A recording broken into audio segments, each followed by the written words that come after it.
एक आदमी हमेशा की तरह अपने नाई की दुकान पर बाल कटवाने गया। दोनों सिनेमा, राजनीति और खेल की चर्चा कर रहे थे। अचानक भगवान के अस्तित्व पर बात शुरू हो गई। नाई ने हंसते हुए कहा, भाई साहब, मेरी मानिए, इस दुनिया में भगवान कुछ नहीं होते। आदमी ने चौंकते हुए पूछा, ऐसा क्यों कहते हो? नाई ने जवाब दिया, देखिए, अगर भगवान होते तो दुनिया में इतना दुख दर्द क्यों होता? लोग बीमार क्यों पड़ते? सड़क पर अनाथ बच्चे क्यों घूमते?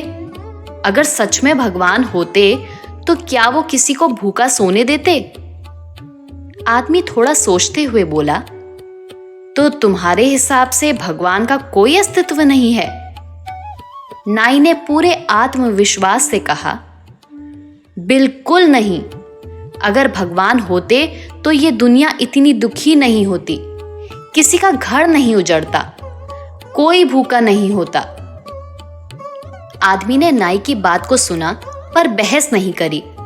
उसने चुपचाप बाल कटवाए और जब काम पूरा हुआ तो पैसे देकर बाहर निकल गया। सड़क पर चलते हुए उसकी नजर एक आदमी पर पड़ी जिसकी दाढ़ी और बाल बहुत लंबे थे और उसकी हालत ऐसी थी जैसे उसने कई महीनों से नहाया ना हो और ना ही बाल कटवाए हों। उस आदमी को देख वो फिर से नाई की दुकान में वापस लौटा और हंसते हुए नाई से बोला, तुम जानते हो इस दुनिया में नाई नहीं होते? नाई ने जवाब दिया, ये कैसी बात कर रहे हो भाई साहब, मैं तुम्हारे सामने ही तो खड़ा हूं।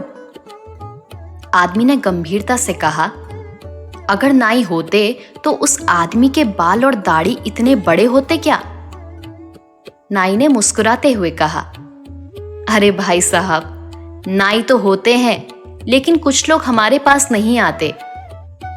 आदमी ने तुरंत जवाब दिया, बिल्कुल सही कहा, भगवान भी होते हैं, लेकिन लोग उनके पास नहीं जाते और ना ही उन्हें याद करते हैं और ना उनके बताए रास्ते पर चलते हैं। इसलिए दुनिया में इतने दुख और तकलीफें हैं। दोस्तों, भगवान के अस्तित्व पर सवाल उठाने से पहले ये समझना जरूरी है कि समस्याएं और तकलीफें सिर्फ इसलिए हैं क्योंकि लोग भगवान के मार्ग पर चलने की कोशिश नहीं करते।